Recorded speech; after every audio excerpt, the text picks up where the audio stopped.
Hello, everyone. I thought to discuss the topic of innovation as it relates to belief in the one God and in bringing about the future redemption. So, Abraham, the first Jew who started off all of Judaism, the Jewish people, so his father, Terach, was the owner of an idol store. And before Abraham left, he demolished the idols in the store. So he was not popular at the time, and they presumably they thought, well, what is up with this with the son of Terach?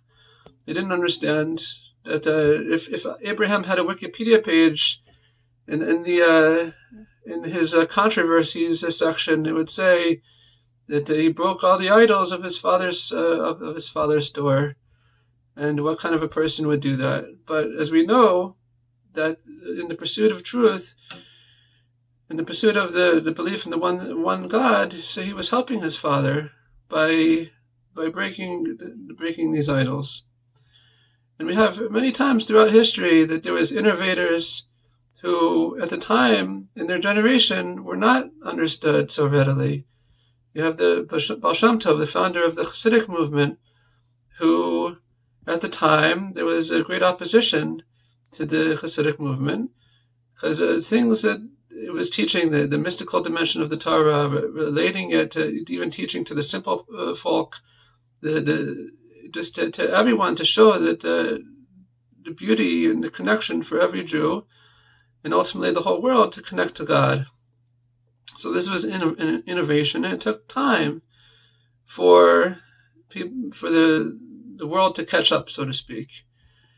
There are many secular examples. For instance, in the book David and Goliath by Malcolm Gladwell, about the Impressionists. Other examples that these are innovators, and at the time they were the small amongst the many. So this idea of being the small amongst the many can flip in an instant, where you reach, as another one of his books says, the tipping point. You reach the tipping point, and you have that which was the minority becomes the leaders, the majority, those innovators who maybe it took time for them to be understood. Then ultimately they were. So we know that everything is on God's plan, God's timeline.